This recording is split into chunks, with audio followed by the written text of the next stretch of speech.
1, 2, 3. 3 count 4. Hello everyone, I am Be Better Gamer and welcome to Be Better Gamer Wrestling.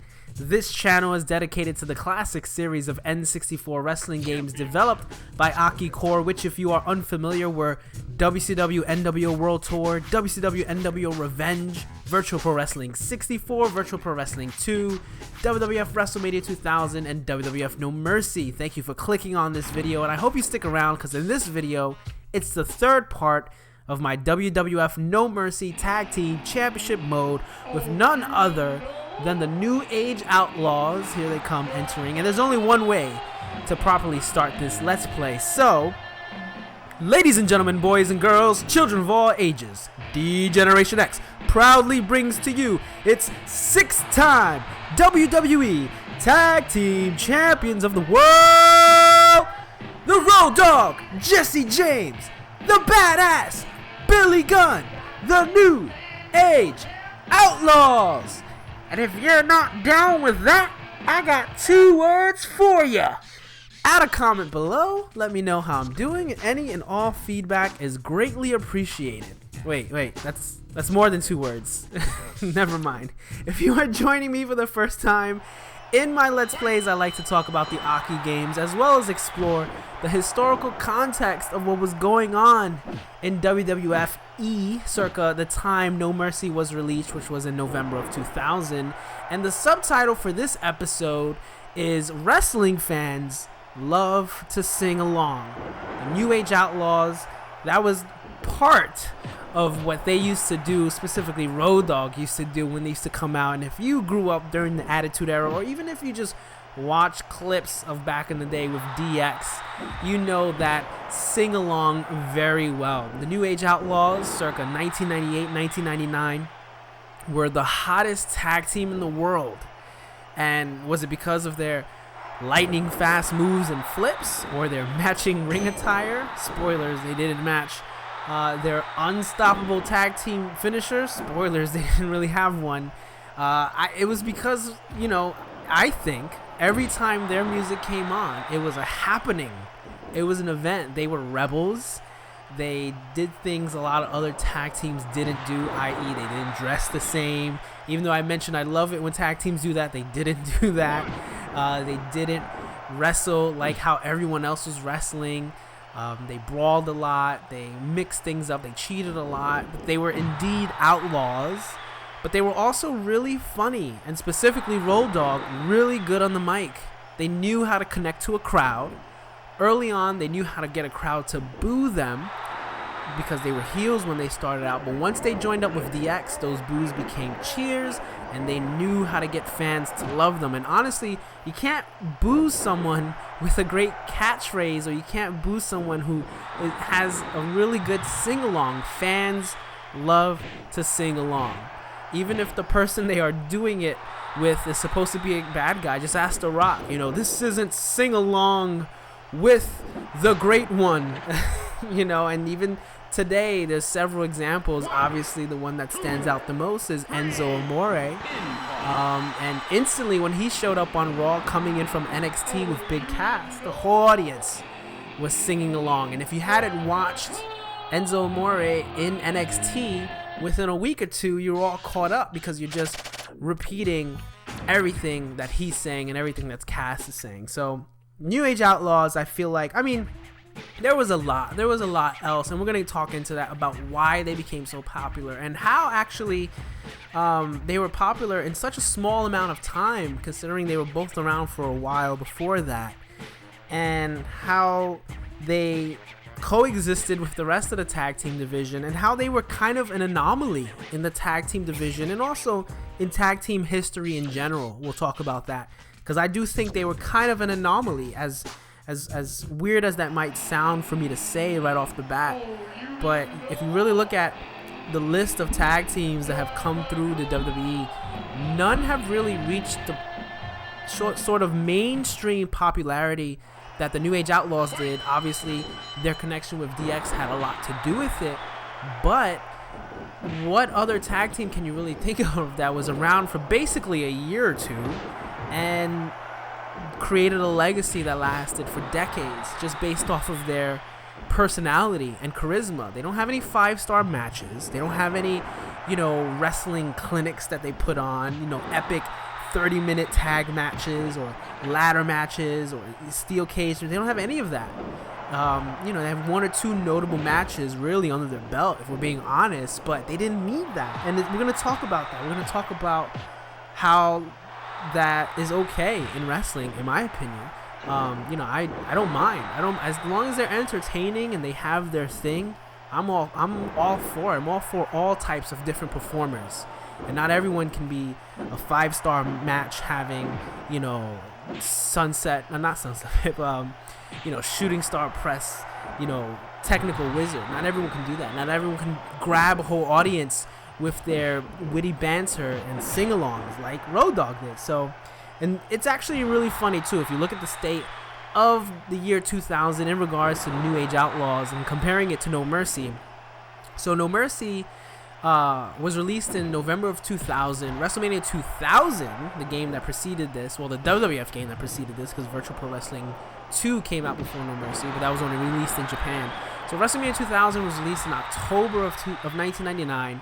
So looking at the time between when the 2 games were released, we were watching the transition of the New Age Outlaws being the most popular tag team to the rise of an entire division built around what I like to call the tag team Triforce of the Hardys, Dudleyz, and Edge and Christian. Fun fact, Billy Gunn's default name in No Mercy is Mr. Ass and I changed it to Billy Gunn because around this time, Mr. Ass was kind of just working solo.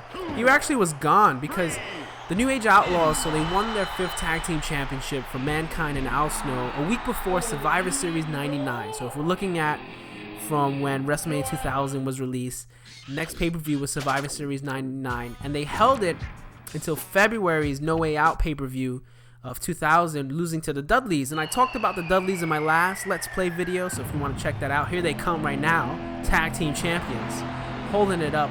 So I do have to say, something I haven't mentioned in 2 episodes. So you see how they're coming out together, the Dudleyz. They don't come out when you choose a tag team. In WrestleMania 2000 and all the other actually Aki games before it, when you would choose a tag team, the tag teams would come out together. So here the Hardys are coming out together. They only come out in the skits, but you notice how it only says like Matt Hardy. It doesn't say the Hardy Boys. So in WrestleMania 2000, if you chose the Hardy Boys, it would come out and it would say the Hardy Boys. And you did that by putting it in their names along with their actual names. They had like nicknames. So that's where you would put the team names and the game would recognize it. So if 2 people had the same nickname, then they would come out as a tag team.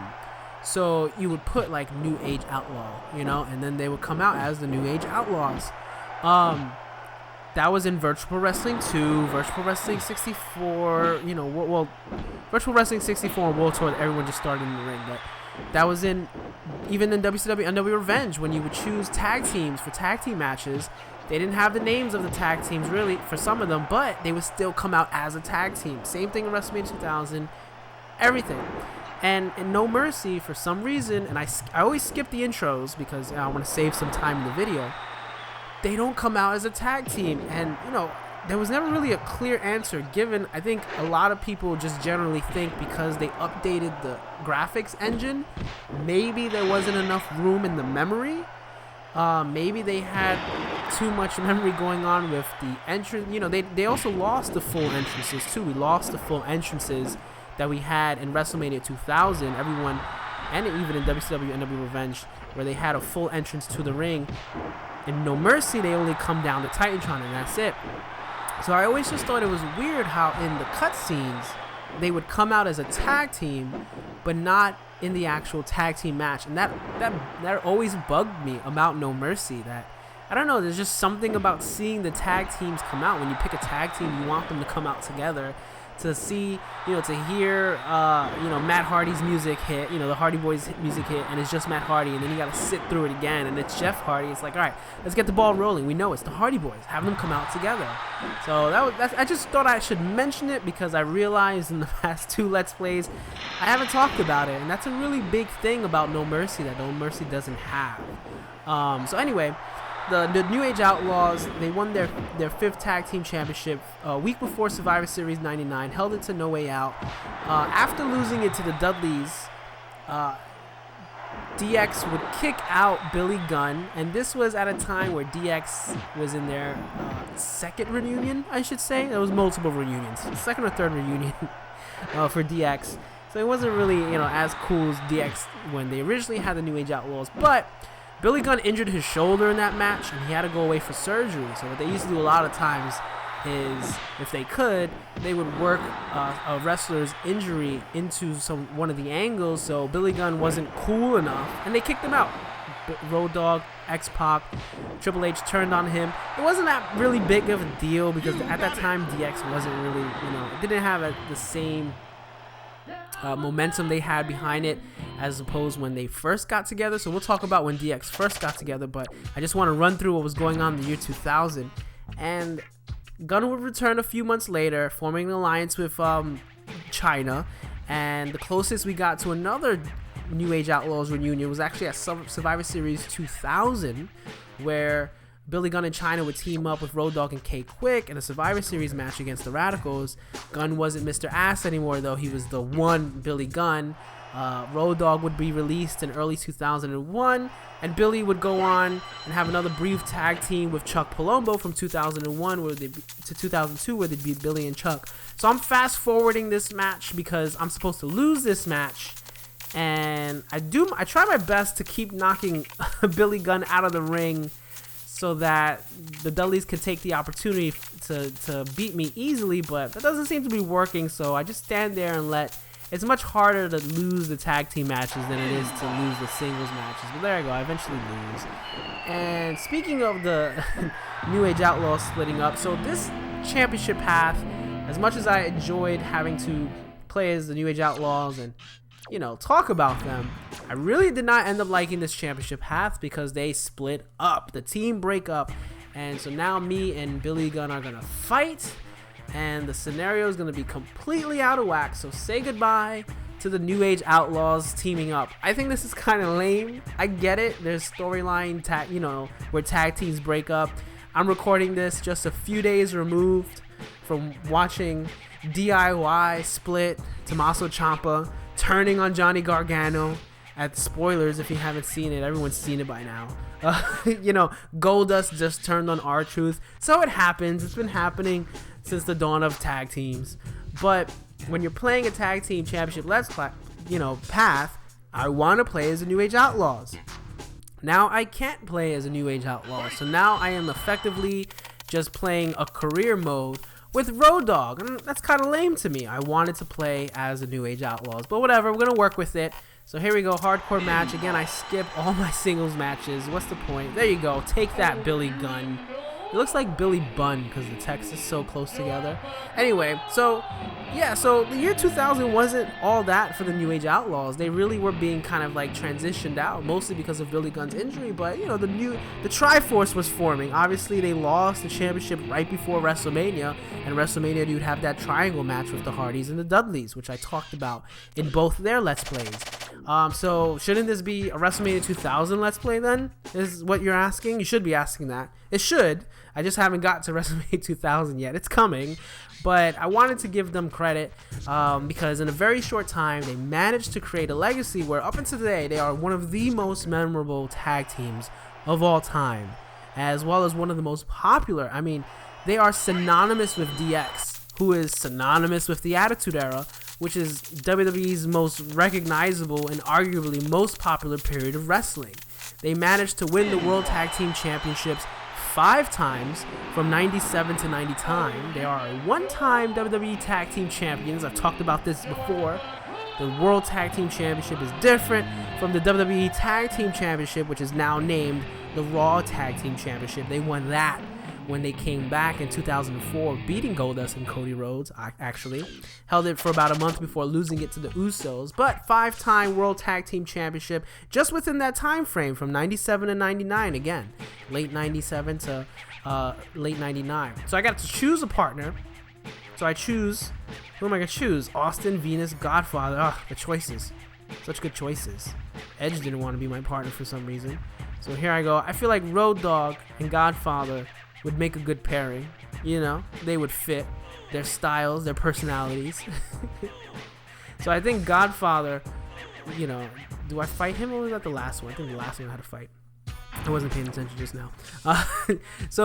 But both Billy Gunn and Road Dogg were hardcore champions and intercontinental champions. Here's Billy Gunn. He's got Steve Blackman. Oh, he kind of won in this one. Billy Gunn is a 10-time World Tag Team Champion. He's the second behind Edge, who has 12. Second combined total number of days behind Mr. Fuji. He has 916. Mr. Fuji has 932. And he was tag team champion with Bart Gunn as a part of the Smoking Guns when he first came into the WWE, and Chuck Palumbo with Billy and Chuck that I mentioned before. So when Road Dogg won the tag team championship with Billy Gunn, it was Road Dogg's first time, but Billy Gunn was already an established veteran with tag teams. So that's kind of cool that Billy Gunn has that status. And the New Age Outlaws, their reigns were pretty lengthy in comparison to a lot of other tag teams at the time, and even after them. Total, they've won the they've held the tag team championship for 468 days, making them 4th overall behind Demolition, the record holders for number 1, Mr. Fuji and Professor Tanaka, who had it like in the 70s, and then the Hart Foundation, who had it in the 80s. So it wasn't until New Age Outlaws showed up that we saw a tag team that actually held on to the titles for a long time. Probably the only notable tag team that held it for a long time before them was Owen Hart and Yokozuna. And they're 4th with most reigns for the World Tag Team Championship with 5. So that puts them behind Dudleyz, Edge and Christian, and the Hardys. But 4 of their 5 runs were over 100 days. It wasn't dominance, okay? They weren't a dominant tag team. It was good old-fashioned heel tag team tactics. Distractions, foreign objects, holding onto the ropes, DX interference, ref bumps, you name it, they did it. They were very creative. They were very creative with getting DQ'd or cheating to win. And this not only established them as a championship-worthy team, because come on, you gotta be smart to keep the championship, right? But it also meant we got to see and hear them a lot, and fans, most importantly, got to sing along with them more often. And if you don't remember, fun fact, if you don't remember, New Age Outlaws didn't have any theme music when they first started. The very first few times they got together, they didn't have the theme music, which is why Road Dogg would come out on the mic and develop this routine and banter with the crowd. You know, and it's very interesting to go back and watch them because people didn't know how to react. It's like, why is Road Dogg talking to us? You know, it wasn't anything new. It's just usually you wait till they got to the ring and they would cut a promo. Here's Road Dogg talking the whole time on a live mic. You know, I remember very vividly Harlem Heat when they would come out. You know, Booker T and Stevie Ray, they'd be talking, but they'd be talking to the camera, and you only heard them through the camera when you're watching at home. People didn't really get to hear them a lot, and it's actually really interesting. Booker T has a story about that, how he was told, I forgot who it was, but someone gave him the advice that, you know, they're never going to let you do promos, so cut your promos while you're walking to the ring. And they sort of developed that thing about them where they were always talking to the camera, getting hyped before the match, because they didn't have time to get promos and no one never gave him the mic.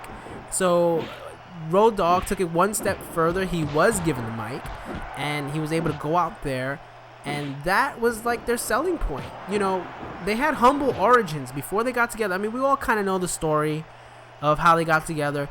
You know, they're such a popular tag team. I assume everyone knows the story. Billy Gunn made his debut with one half of the Smoking Guns. Obviously, they weren't brothers in real life. After the split with the Smoking Guns of Bart Gunn, he became Rockabilly, who was the protege of Honky Tonk Man, began feuding with the real Double J, Jesse James, who was the successor to Jeff Jarrett's character after Jeff Jarrett left for WCW. It was a way for WWE to poke fun at Jeff Jarrett for leaving the company the first time. Jeff Jarrett would come back and then leave again. But the end of the feud came between them. You had these two, like, you know, sort of lame characters revolving around music, because Billy Gunn was Rockabilly, you know, the fake Honky Tonk Man, or the protege, I should say, Honky Tonk Man. And then Road Dogg was, you know, a roadie who roadied for Jeff Jarrett. It was the secret behind all of Jeff Jarrett's amazing songs, which spoilers weren't that amazing. And they were feuding, and then literally the end of the feud came when James and Billy Gunn realized that they were going nowhere and decided to team up. And Gunn attacked Honky Tonk Man, and they changed their names, and now it's Road Dogg Jesse James and Badass Billy Gunn. And the New Age Outlaw moniker actually wouldn't follow until after their first tag team championship win against Legion of Doom, when Jim Ross would call them a pair of bank robbers after their win because they cheated to win. The ref got knocked out of the ring, and LOD were going for the Doomsday Device. I think it was Road Dogg came in with the chair, hit one of the LOD guys, and then Billy Gunn rolled them up.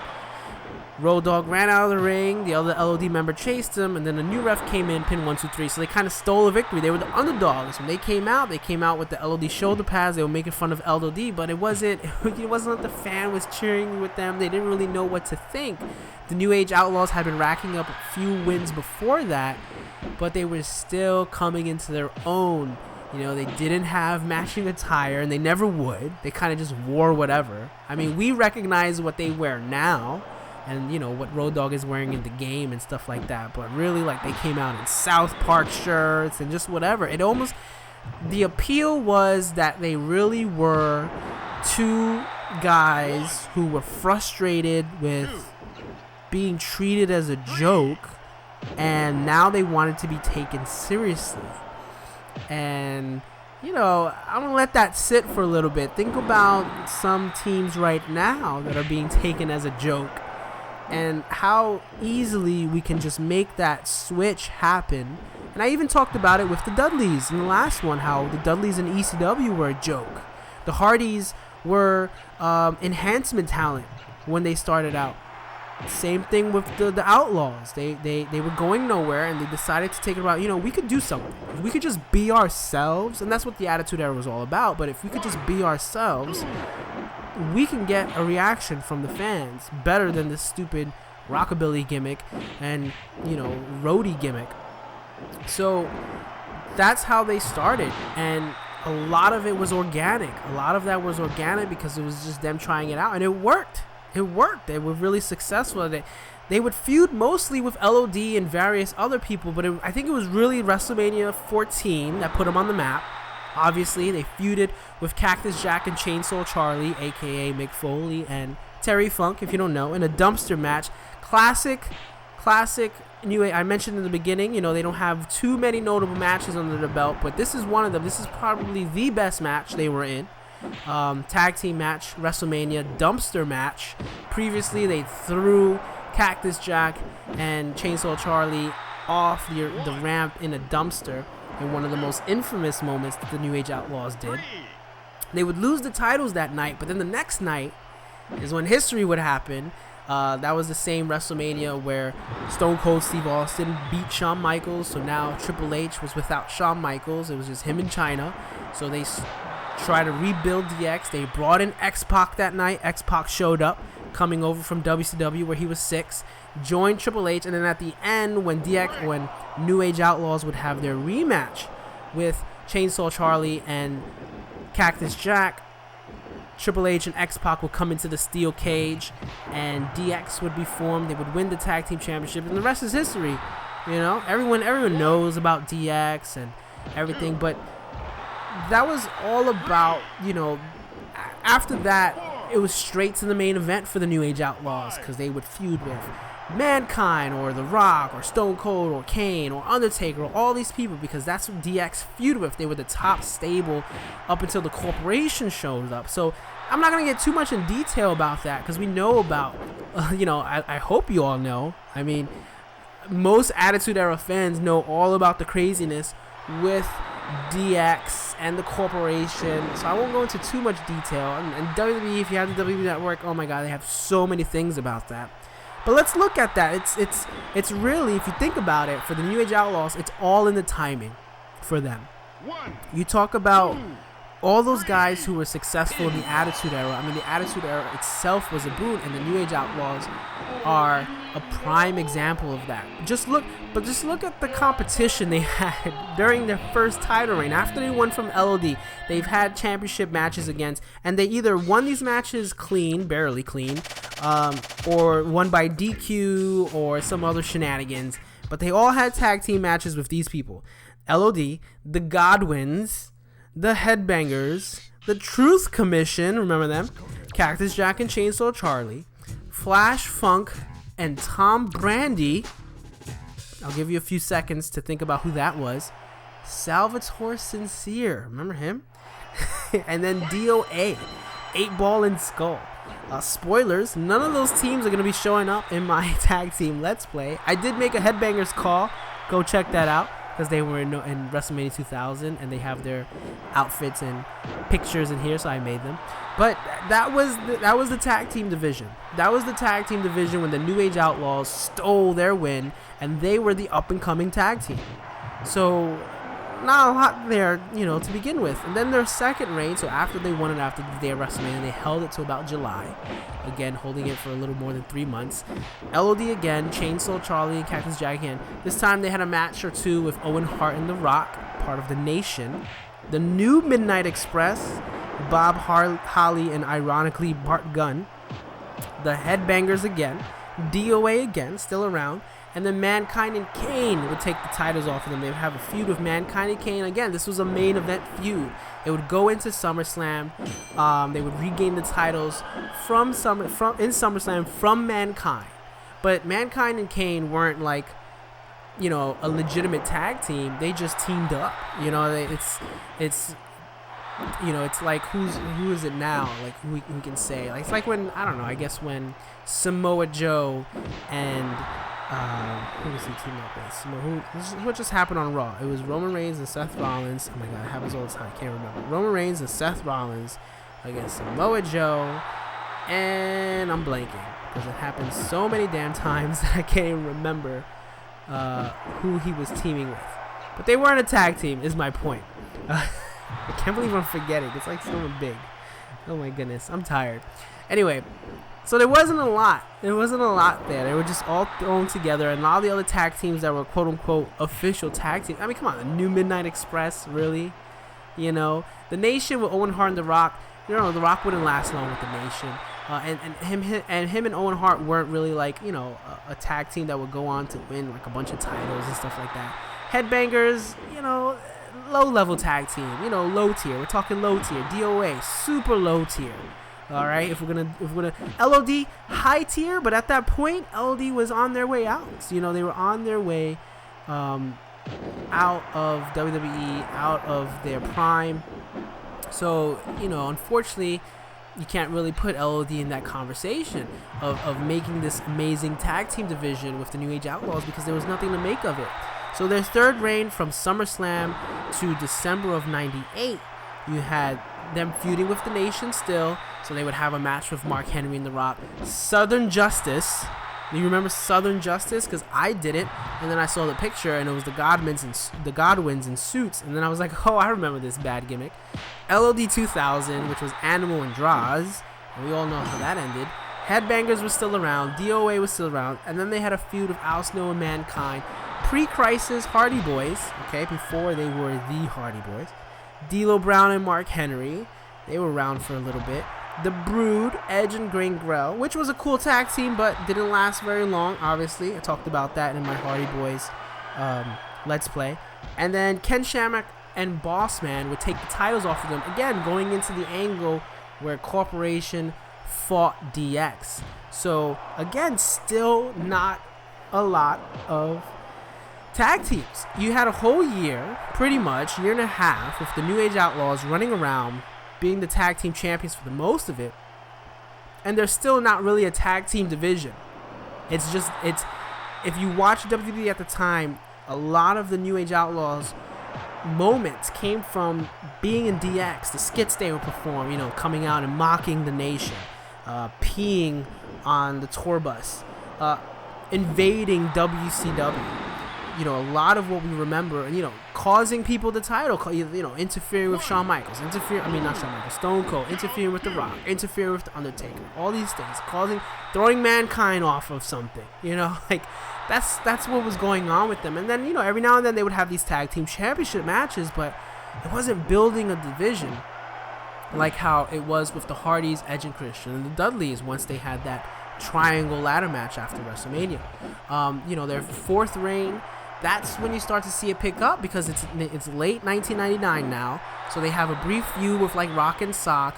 They have a match with Edge and Christian. They have a match with Kane and X-Pac. They will lose the titles back to Rock and Sock 3 weeks later. And then their fifth reign from November to No Way Out. So again, DX was kind of on their way out, and they were definitely transitioning the titles to the next tag teams, but they fought Al Snow and Mankind. They fought the Hardy Boys, and the Hardy Boys now were becoming the Hardy Boys. They fought Rock and Sock a bunch of times. Too Cool, the Acolytes, Al Snow and Steve Blackman, Head Cheese. Come on, they were great. Edge and Christian, the Dudleys. Now we got a tag team division, but they're unfortunately on their way out. So it really was all in the timing. And did they need a tag team division? No, because they were the tag team division. They didn't need to have these other classic matches, because they were enough. They were entertaining enough. They were creative enough that it didn't matter. They were remembered for their antics and their moments. Very few memorable matches. Even in 1999, so in 1998, they had that long stretch where they were tag team champions about 3 times. And then in 1999, they kind of went their separate ways. They were still allies, but they were pursuing a lot of single titles, the Hardcore Championship, the Intercontinental Championship, having feuds with various different wrestlers. And when that was going on, oh boy, it was really nothing going on with the tag team division. You had Jeff Jarrett and Owen Hart, and that's it. And again, that was like a tag team that was just like kind of pushed together. Really, Bray Wyatt. It was Samoa Joe and Bray Wyatt. Couldn't think of Bray Wyatt earlier. Oh my god, isn't it sad that Bray Wyatt has become an afterthought? I don't know about you guys, but I'm so sad when I think of Bray Wyatt. Because don't get me wrong, I love Bray Wyatt, the character and the wrestler. I just don't like anything Bray Wyatt's done in the past year or two, and that's coming off of being the Wyatt family and the tag teams. Oh man, that's a whole episode in itself. I can talk about the Wyatt family. Anyway, and so in 1999 there was nothing going on, and it makes you really grateful for what's going on in the tag team scene now, because I think the opposite is happening.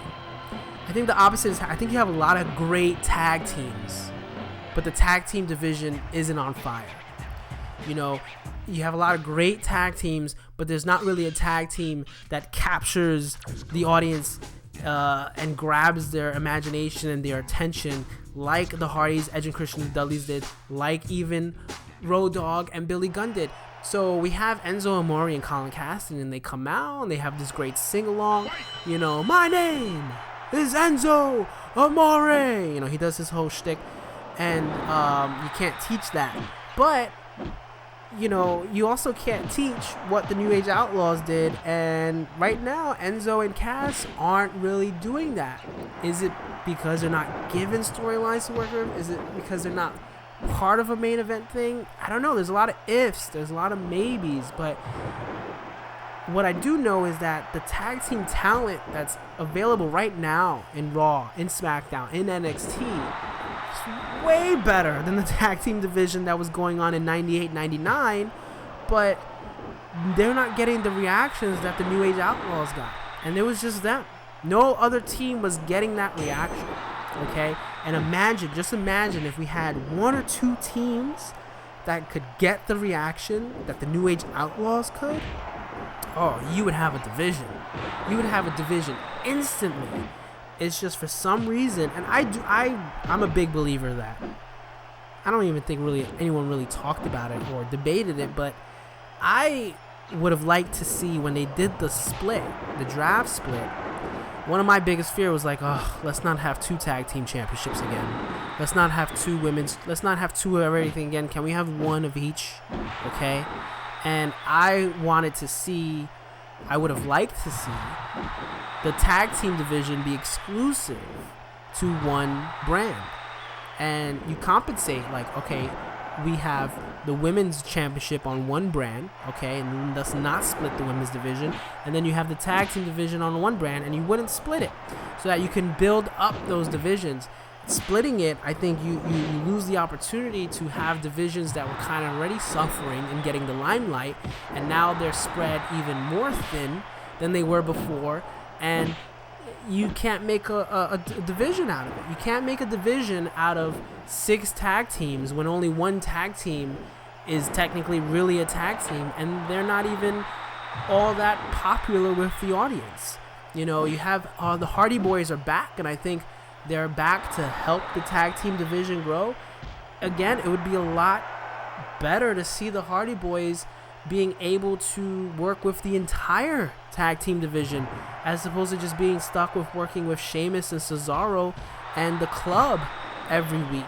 Imagine seeing Breezango and the Usos doing something with the Hardy Boys, seeing the Hardy, you know, them doing something with the club and all these other tag teams, just working together. If you had time, you know, that's why I said you would split the divisions, because now you don't have to worry about, oh, I gotta get the women's match and the tag team match and the cruiserweight match and the US heavyweight all in one. We split the titles evenly to suit 2 separate brands, so you would have time to give each division its spotlight. And then that'd be like kind of the incentive, because the people who really like tag teams, we might see Roman Reigns and Seth Rollins team up, but they're not really a tag team, because if they were, they would be on SmackDown where the tag team division was. So I really like tag teams, I'm gonna watch SmackDown more. Vice versa, maybe if you put the women's championship just exclusively to Raw, it's like, oh, I really want to see my women wrestling, I'm gonna go watch Raw. I'm gonna make sure I watch Raw along with SmackDown. So I thought that would have been a great fit, and I think, you know, I think that's why we have kind of like a drought right now. The best tag team wrestling is happening on NXT, honestly. I do think the best tag team wrestling is happening on NXT across all promotions, I think. I mean, ROH has got some good tag teams. Impact Wrestling has got some tag teams, but NXT tag team title matches have always been stellar, and the storylines have always been good. And now even more, with DIY. That's the first really big breakup to happen in NXT. I know Wesley Blake and Blake and Murphy, when they split up, whatever, no one really cared. But you know, and you think about the New Age Outlaws, timing is everything. You know, with that said, we can't change the tag team division being split, but look at Breezango. Breezango is taking advantage of that. The Usos are taking advantage of that. So yeah, there are positives, because there are teams who are taking advantage of the brand split and trying their best to use that time to get over and to find something that connects. But Breezango's a perfect example of a team getting over with a popular, fun gimmick. I hope it doesn't stay forever a comedy act, because again, the New Age Outlaws, they were able to get out of their being viewed as just a joke, as a comedy act, and then ironically enough, they would sort of become a comedy act later on, but in a good way, not in a way that's like, oh, they're funny and then they lose all the time. It's like, oh no, they're funny and they're DX, they're so cool, you know.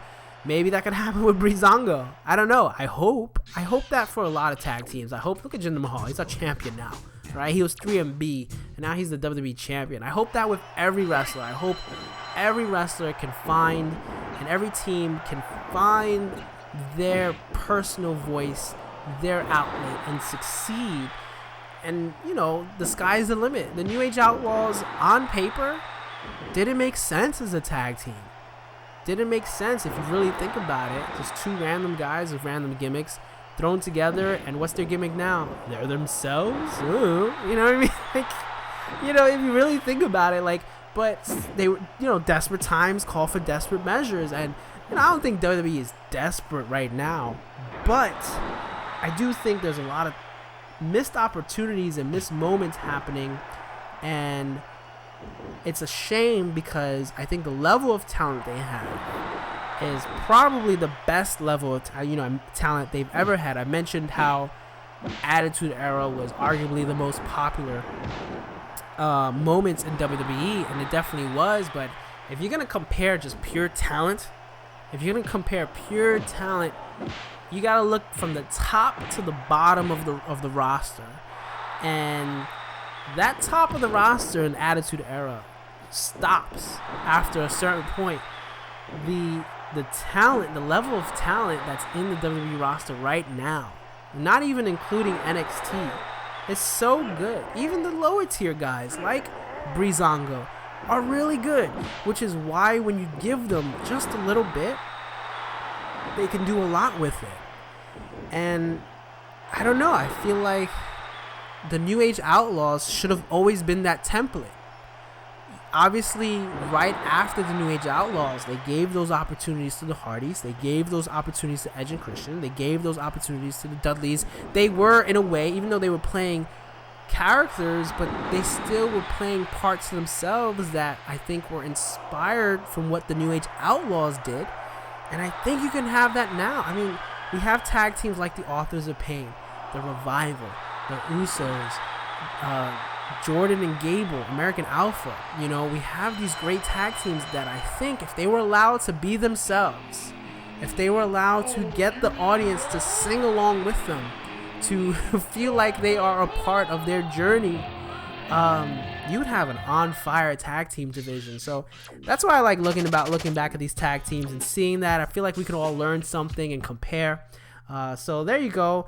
There's the New Age Outlaws. Sorry that I couldn't do a lot of tag team matches with the New Age Outlaws, but hey, here are your tag team champions, Road Dogg and Godfather, the New Age Outlaws. That's a team right there if I ever saw one. But thank you for watching. I hope you enjoyed this. You know what to do. You've been on YouTube before. Like, comment, and subscribe.